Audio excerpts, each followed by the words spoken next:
내가 주께 대하여 귀로 듣기만 하였사오나 이제는 눈으로 주를 배웠나이다라고 우리에게 선포하고 있습니다. 그렇습니다. 우리 하나님은 이삭에게 우리를 만나주시는 살아계신 하나님이십니다. 133 특별 새벽 기도를 통하여 하나님께 기도할 때 응답받는 성도가 되게 하여 주시옵소서. 말씀을 들을 때 하늘문이 열리는 귀한 역사가 일어나게 하여 주시옵소서. 우리가 온 마음을 다하여 전심을 다하여 주님 앞에 기도할 때 하나님께서 우리에게 동사드림센터를 믿음으로 받게 하실 줄로 믿습니다. 우리가 작정한 태신자들이 구원함의 역사로 천국잔치가 일어날 줄로 믿습니다. 이 시간 특별히 목사님을 위하여 간절히 기도할 때 성령 충만함으로 채워 주시옵소서로 기도하면 하나님께서 우리의 기도에 신실하게 응답하실 줄로 믿습니다. 귀로만 듣던 그 하나님이 이제는 우리가 눈으로 보고 손으로 만질 수 있는 하나님 되게 하여 주시옵소서. 그 하나님을 붙잡고 133을 기도하며 나아갑니다. 하나님 응답하여 주시옵소서. 동사드림센터를 허락하여 주시옵소서. 태신자들이 주님께로 돌아오는 기적의 역사들이 일어나게 하여 주시옵소서. 이 시간도 목사님 말씀 전하실 때 계시와 지혜의 영으로 채워주시옵시고 듣는 모든 성도들이 하나님의 말씀으로 받게 하여 주시옵소서. 예수님의 이름으로 기도드립니다. 함께 교독할 때 오늘 이 아침에 하나님께서 주시는 계시의 말씀을 받기를 원합니다. 제가 먼저 13절을 통독하겠습니다.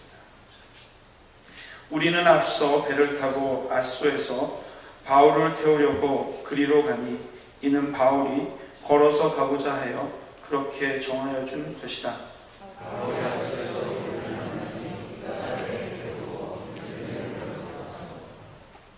거기서 떠나 이튿날 기호 앞에 오고 그 이튿날 사무에 들르고 또 그 다음날 밀레도에 이르니라.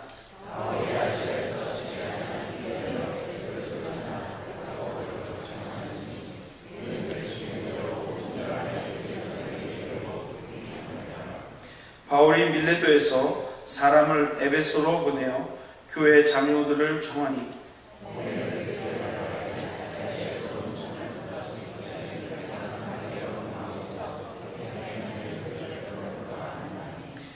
또 모든 겸손과 눈물이며 유대인의 관계로 말미암아 당한 시험을 참고 주를 섬긴 것과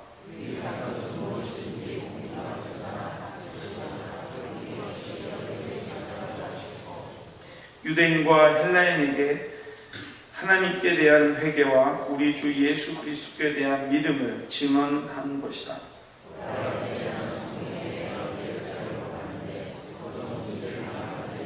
언제나 이별이라는 것은 아픈 것입니다. 저도 이렇게 신앙생활하면서 이렇게 삶을 살다 보니까 헤어짐들을 경험하게 되는 것 같아요.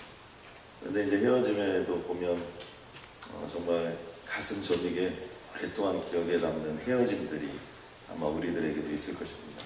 저도 뭐 여러 번 그런 적이 있었는데 기억이 이렇게 남는 것 중에 하나는 한국에서 캐나다로 이렇게 유학을 떠날 때 그때가 좀 기억에 많이 남는 것 같아요.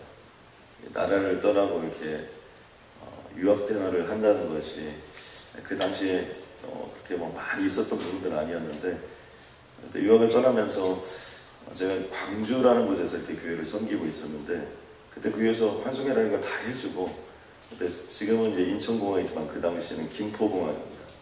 김포공항을 통해서 이제 캐나다로 출국을 하게 되는데 막상 김포공항에 딱 나가니까 광주에 있었던 교회 성도님들이 대거 올라오실 거예요. 그리고 그분들을 뵀는데 너무 이렇게 가슴이 짠하더라고요. 그리고 마지막 있는 순간까지 나와서 또 배웅해주는 그 모습들을 지금도 이렇게 잊을 수가 없는 것 같아요.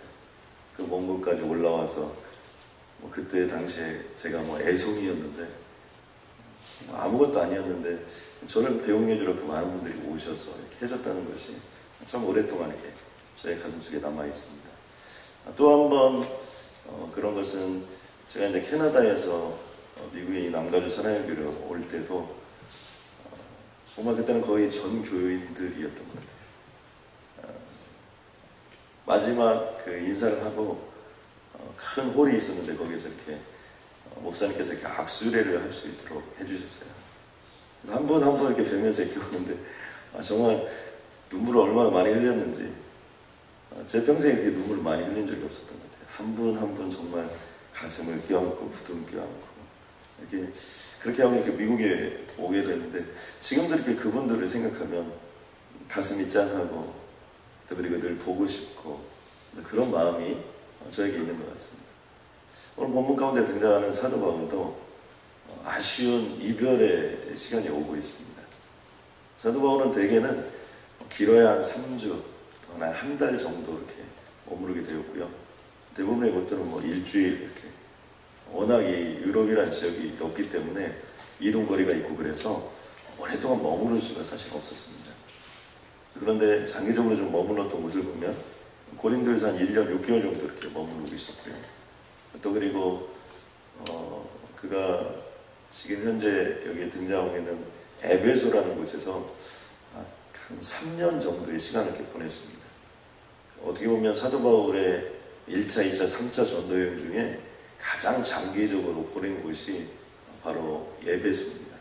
그래서 에베소서가 참 중요합니다. 우리가 에벨리엄의 에베소서를 봐야 된다 그런 얘기 하는 것처럼 이 에베소서는 교회에 대한 중요한 내용들을 주로 이렇게 담고 있고요. 또 그리고 그 교회를 거기서 성장시키고 키워봤던 사도 바울의 엑기스들이 이렇게 많이 녹아있는 곳이죠. 그런데 사도 바울이 직접 에베소로 가지 않고 밀레도라는 곳에서 에베소의 장로님들을 초청을 하였습니다. 그 이유는 여러 가지가 있겠지만 다시 에베소에 가면 이 사도 바울을 그리워하는 사람이 너무나 많기 때문에 아마 일대 혼란이 일어나지 않았을까. 그래서 교회 리더들만 또 지도자들만 밀레도로 초청을 해서 이분들에게 마지막 고별의 내용을 전하는 겁니다. 함께 보았던 본문 중에 마지막 25절에 보면 이런 대목이 나옵니다. 이제는 여러분이 다 내 얼굴을 다시 보지 못할 줄 아노라. 이제 다시 얼굴을 못 본다는 얘기죠. 이때만 해도 한 번 떠나면 이게 보기가 어려운 겁니다. 지금은 서울에서 부산까지 가는데 추석이나 이런 때 보면 또는 설날이나 이런 때 보면 10시간이 걸린다, 15시간이 걸린다 그러지만 여러분 왜 명절이라는 것이 그렇게 대단한 것이었을까요? 과거에는 다 걸어서 왔던 거예요. 아들이 한양에 한번 가면 그걸로 끝이에요. 언제 올지 몰라요. 또 이 왔다 갔다 하다 무슨 일을 당할지 모르는 거죠. 그렇기 때문에 명절이라는 것을 통해서 1년에 한 번 얼굴 보는 날이었습니다. 여러분 그런 것이 있었던데 지금 사도 바울이 있었던 시대는 이거보다 훨씬 심하죠. 그러니까 이제 떠나면 진짜 언제 얼굴을 다시 대면할 수 있을지를 기약할 수 없는 그런 마지막의 고별적인 내용을 담고 있습니다. 무슨 얘기를 하였을까요? 참 궁금한데요. 그 내용들을 살펴보면 18절 말씀에 이런 얘기를 합니다. 그들에게 말하되 아시아에 들어온 선자부터 지금까지 내가 항상 여러분 가운데서 어떻게 행하였는지를 여러분도 아는 바니. 저는 사도 바울이 참 멋있다고 생각합니다. 제가 이렇게 신약을 전공하고 신약에서 사도 바울을 대학원에서 전공하게 됐는데 이유가 다른 게 아니었어요. 이 사도 바울은 이 말이나 이런 것들을 보면 참 멋있습니다. 저는 그냥 그 뒤도 따라가지 못하지만 여러분 내가 너희에게 했던 것들을 너희가 다 보고 알았다는 거예요. 얼마나 대단한 거예요. 여러분 저를 다 보고 알았습니까? 이렇게 말하기가 보통 어려운 게 아니에요. 내가 이미 너에게 보여줄 모든 것들을 다 보여줬고 내가 보여준 것이 너희들이 가야 될 길이다 이런 얘기를 하고 있는 거예요. 성경에서 이런 말씀을 했던 분이 사실은 예수님과 신약의 사도 바울 정도가 이런 얘기를 했습니다.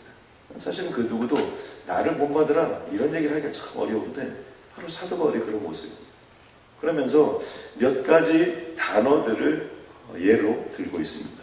그리고 첫 번째 단어가 겸손이라는 단어입니다. 본문 속에 보면 모든 겸손, 즉 모든 일에 겸손하게 사도 바울이 섬겼다는 것입니다. 그러니까 사도 바울이 전생의 가운데서 자신을 보여주면서 마지막으로 권면하면서 제일 첫 번째 했던 단어가 뭐냐? 그 단어가 바로 겸손입니다. 근데 의외로요, 이 겸손이라는 단어가 쓰기는 쉽지만 겸손하게 사는 것은 대단히 어렵다는 것이죠. 누가 하나님을 제대로 섬길 수 있습니까? 겸손한 사람이 하나님을 제대로 섬길 수 있습니다. 겸손하지 않으면요, 절대로 하나님을 제대로 섬길 수 없어요. 그래서 교만이 패망의 선봉이다라는 의미가 뭡니까? 교만한 사람은 하나님을 온전히 섬길 수가 없어요. 왜? 내 생각이 많고 내 방법이 많고 내 주장이 많기 때문에 사실은 하나님을 온전히 섬길 수가 없는 것입니다. 그래서 하나님과 가까워지면 인간은 겸손해지고요, 하나님과 멀어지면 교만해집니다. 무슨 겸손한 사람 따로 있고 교만한 사람 따로 있는 게 아니에요. 모든 인간은 하나님과 멀어지면 반드시 교만해집니다. 그러나 하나님과 가까워지면 바로 겸손한 모습이 드러나고 나타나게 되는 것입니다. 사실 우리들이 일상의 삶을 살면서 발생하는 모든 감정적인 문제, 왜 발생하는 거냐? 그건 교만하기 때문에 발생합니다. 예수를 진짜로 믿으면 어떻게 되냐? 갈라디아서 2장 20절 말씀대로 내가 십자가 이미 못 박혀서 죽었다, 그러면 그것으로 끝난 거예요. 그러니까 겸손이란 건 뭐냐면 나는 죽고 하나님이 살아나는 거예요. 내가 죽었는데 감정이 뭐가 있습니까? 내가 죽어있는데 내세울 게 뭐가 있어요? 그러니까 모든 감정적인 부분, 기분이 나쁘다, 열받았다, 흥분이 됐다, 이런 모든 부분, 자꾸 뭔가를 드러내는 모든 부분, 이런 모든 부분은 안 죽어서 나오는 거죠. 그래서 사도 바울이 남겼던 유명한 고백 중에 하나가 뭐냐면 나는 날마다 죽노라. 그 얘기를 다른 말로 이렇게 따져보면 사도 바울도 굉장히 다혈질이잖아요. 그러니까 날마다 죽지 않고는 자신을 다스릴 수가 없었던 거죠. 그만큼 어렵다는 거예요. 나는 날마다 죽노라고 고백합니다.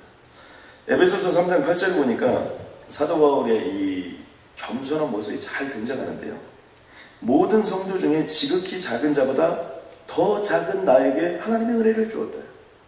그러니까 이 세상에 작은 자가 많은데 그 작은 자보다 가장 작은 자, 그러니까 자신을 뭘로 표현하고 있냐면 이 세상에서 가장 작은 자라고 표현하고 있습니다. 하나님이 왜 사도 바울을 쓰셨을까? 성질도 다혈질이고 이 말도 이거 만만치가 않아요. 그런데 그렇게 자기 자신을 죽이면서 날마다 겸손한 모습으로 나아갔기 때문에 하나님께서 끝까지 사도 바울을 사용하실 것은 아닌가라는 생각을 하게 됩니다. 또 한 가지 사도 바울이 쓰고 있는 단어 중 하나는 눈물이라는 단어입니다. 오늘 본문에 읽진 않았지만 내일 본문인데요, 이 에베소에 대한 모든 얘기를 마치고 31절에 보면 이런 얘기를 했습니다. 내가 3년이나 밤낮 쉬지 않고 눈물로 각 사람을 훈계하던 것을 기억하라. 에베소서에 쓰는 3년 동안에 사도 바울이 섬겼던 모든 건 뭐냐면 눈물로 섬겼다. 눈물은요, 어떤 사람이 흘리게 되냐면 은혜가 있는 사람이 눈물을 흘리게 되어 있습니다. 은혜가 없는 사람은요, 눈물을 흘리고 싶어도 눈물이 안 나와요. 여러분 어떤 때 그러죠? 한번 울고 싶어도 안 울어진대요. 은혜가 없어서. 근데 은혜가 임하면 어떻게 되는 겁니까? 은혜가 임하면요, 울지 말라고 해도 눈물이 펑펑 나오는 그런 모습이죠. 그만큼 눈물로 3년 동안 그들을 섬겼다. 그 얘기는 그만큼 어렵고 힘든 과정들이 더 있었고요, 그만큼 사도 바울에게 압도하는 은혜가 있었기 때문에 그 눈물로 그런 삶을 섬길 수 있었던 것입니다. 저는 최근에 그 눈물을 흘렸던 적이 한 번 있었는데요, 그것은 다큐멘터리를 보면서 했습니다. 제가 방글라데시에 사는 아이들의 찍었던 그 다큐멘터리를 보게 되었는데, 그 다큐멘터리에 한 12살에서 15살 정도 되는 그 아이들이 벽돌을 나르는 겁니다. 벽돌을 나르는데 무슨 뭐 기구가 있는 것도 아니고요. 머리에다 그냥 벽돌을 딱 이고 날라요. 그런데 이 벽돌을 보통 하루에 몇 장 정도 나르면 한 번에 10개 정도. 그러니까 뭐 애들이 뭐 이렇게 어린아이에서부터 다 벽돌을 이렇게 나르는데 나이가 어리면 6개, 조금 더 나이가 있으면 8개, 조금 더 나이가 있으면 10개, 어른들은 뭐 한 14개에서 20개씩 이렇게 나릅니다. 그런데 이 벽돌을 새벽 6시부터 저녁 6시까지 나르는 거예요. 12시간 동안. 그래서 한 번에 10개씩 12시간 동안 보통 한 12세에서 15세 되는 소년과 소녀들이 나르는데 몇 번을 나르면 400번을 나른다고 합니다. 그러니까 하루에 총 벽돌을 4,000장을 나르는 거예요. 그런데 그렇게 4,000장을 나르고 한 달 정도 딱 일하면 애들이 여기에 전부 다 4,000자가 그래가지고 주름이 다 이만큼씩 잡히는 겁니다. 왜냐하면 그게 너무나 무거우니까. 근데 제가 이제 눈물을 흘렸던 대목은 야, 힘들게 사는구나, 어렵게 사는구나, 이렇게 사는 사람이 470만 명이나 되는구나. 근데 저를 가슴 아프게 했던 건 뭐냐면 그렇게 하고 하루 종일 4,000장을 나르고 얼마를 버냐? 우리나라 돈으로 1,300원, 미국 돈으로 1불. 일부를 받는 거예요. 일부를. 그런 사람이 470만 명이나 됐다는 거예요. 정말 그 얘기를 이렇게 보면서 내가 새끼 먹는다는 것이 얼마나 가슴이 아픈지. 그리고도 그들이 이 밥을 먹는 그 모습을 이렇게 보면은 겨우 먹고 사는 거예요. 그리고 저를 더 가슴 아프게 했던 것은 가난을 벗어나려고 일하는 게 아니고 하루를 견디기 위해서 그들이 일을 한다는 거예요. 참 저의 마음은 아프더라고요. 여러분, 오늘도 여러분 행복한 하루가 되시기 바랍니다. 여러분 아멘입니까? 여러분 냉장고에 김치 있으면 여러분 됩니다. 깻잎 있으면 여러분 어떤 분들이 이렇게 깻잎 같은 거 이렇게 챙겨주시고 그러면요. 깻잎 그거 몇 장이면 밥 먹어요. 많은 게 필요한 게 아니에요. 또 하나 사도 바울이 우리에게 언급하는 단어 중에 하나는 인내라는 단어. 유대인의 관계로 말미암아 당한 시험을 참고 주를 섬겼다는 겁니다. 이게 두 가지 단어가 등장하는데요. 하나는 관계예요. 이 관계라는 단어는 간교하고 이 계략적인 겁니다. 사람이 꾸미는 거죠. 저는 군대 생활에서 이런 것들을 경험하게 됐는데 여러분 사람이요 아주 간교합니다. 같은 이불 속에서 이렇게 자다가도요 같이 좀 기분이 나쁠 것 같으면 자기한테 나를 직접 뭐라고 하면 얼마나 좋습니까? 저도 교회 다닌다는 핍박 때문에 참 핍박을 많이 받았는데요. 같이 이불 속에서 자는 고참이 저를 마음에 안 든다고 한번 직접 때리든지 뭐하든지 다른 사람을 시켜가지고 나중에 알고 보니까 옆에 자고 있는 그 인간이 다 시킨 거예요. 이게 인간입니까? 이게 밤에 자는데요. 와 진짜 이걸 죽여 살려고 진짜 참 사람이 참 그러죠. 왜 사람이 다 그런 거예요? 시험을 참았다는 거예요. 시험을 참았다는 것은요. 자기가 뭐 잘한 부분에 대해서 그런 거 있는 것은 시험이 안 들어요. 그런데 정말 잘했는데도 불구하고 그것을 교묘하게 꽈가지고 함정에 빠뜨리는 그런 사람들이 있다는 거예요. 그것도 유대인들이라는 건 누구예요? 동종업계 아닙니까? 사도 바울은 똑같은 사람들.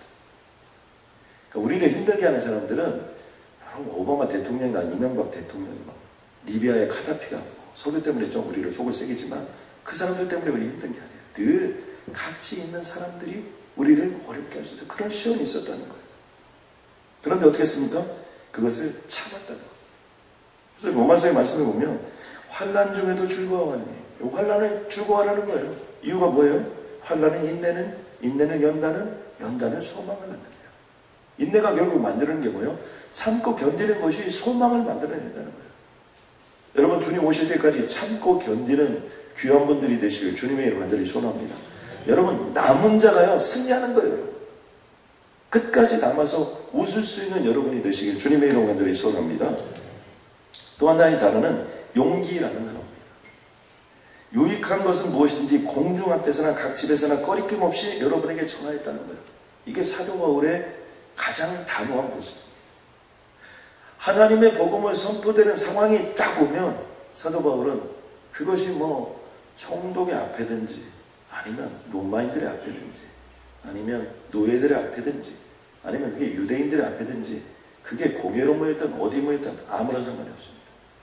아무런 꺼리낌이 없이 모든 것들을 선포하고 나아갔던 그 용기 있는 모습이 바로 사도 바울을 만들었던 거예요. 우리들도 참 때로는 말을 못해서 어려울 때가 있습니다. 말을 해야 되는데 이런 모습을 보면 잘 참아야도 되지만 결정적인 순간에 에너지를 분출해서 용기를 가지고 나가야 돼요. 그렇게 하기 위해서는 뭐냐면 보통 때는 에너지를 좀 잘 세이브해야 됩니다. 그리고 결정적인 순간에 에너지를 폭발시키는 것이 좀 필요합니다. 근데 이런 사람은 별로 효과가 없어요. 날마다 폭발하는 사람. 이상하게 오늘 군대 얘기가 이렇게 자꾸 나오네요. 그래서 이 군대에 별명이 에브리데이라고 별명이 있었습니다. 이 에브리데이는 에브리데이 신경질을 안 부리면 하루가 넘어가지 않는 거예요. 아무튼 뭐 오늘 하루 잘 넘어갔다 그러면 자다 깹니다. 아무튼 에브리데이. 이러면 이런 사람 효과가 없어요.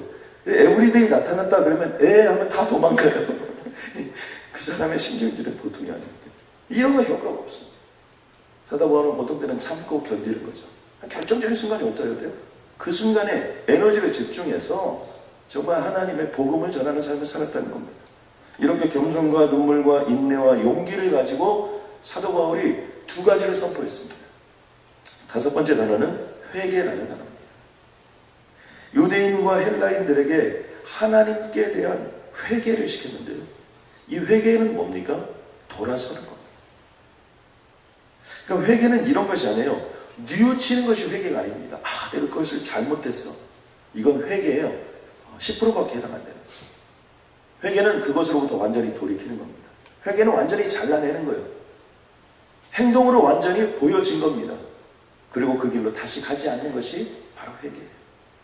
많은 크리스천들이 이 땅을 살면서 왜 이렇게 실패를 많이 하냐? 진정한 회개를 하지 않았기 때문에. 입술로는 그런데 그건 10%짜리에 불과해요.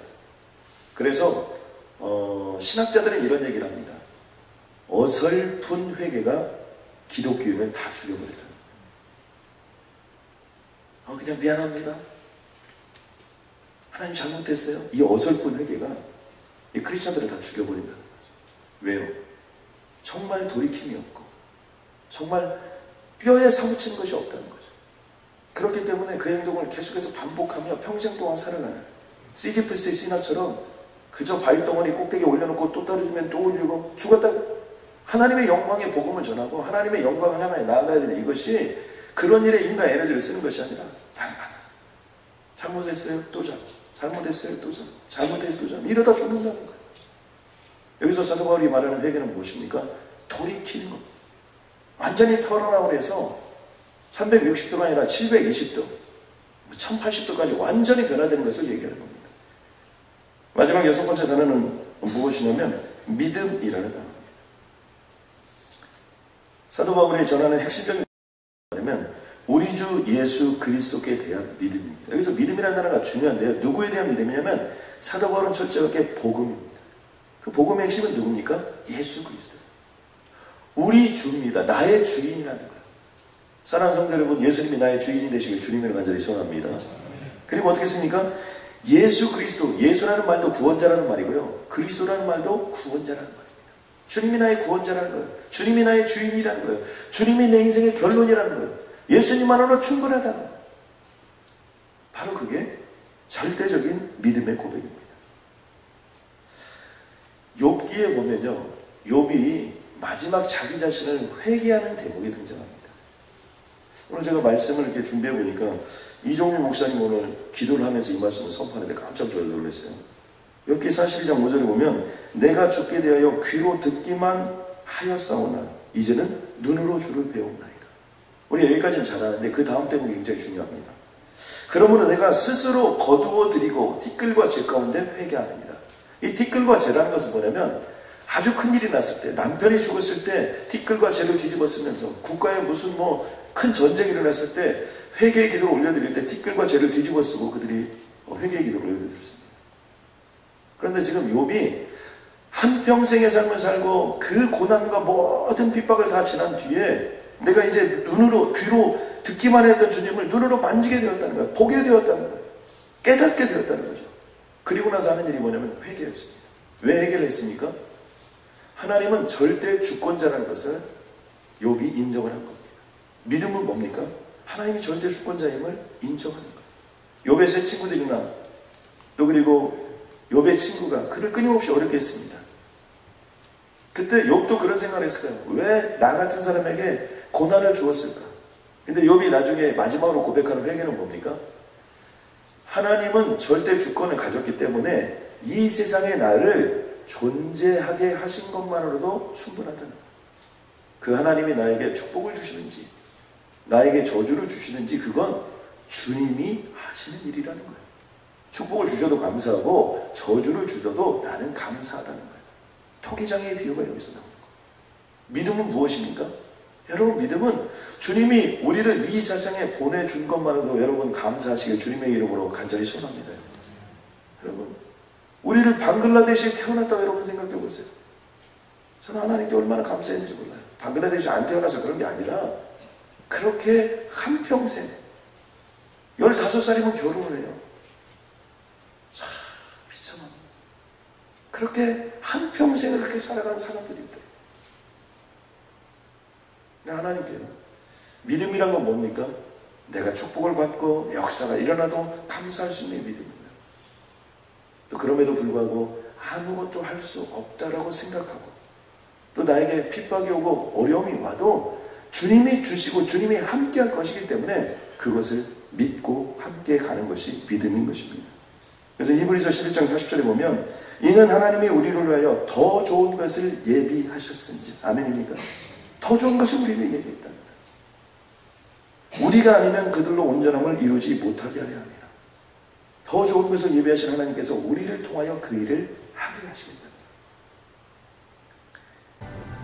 성령 하나님, 월요일 귀한 이 시간 주님께 새벽의 제단을 올려드리는 한 분 한 분들의 영혼과 심령을 주님 붙잡아 주시옵고, 사도 베드로의 영성을, 스데반의 영성을, 빌립 집사님의 영성을, 사도 바울의 영성을 우리에게 허락하여 주시옵소서.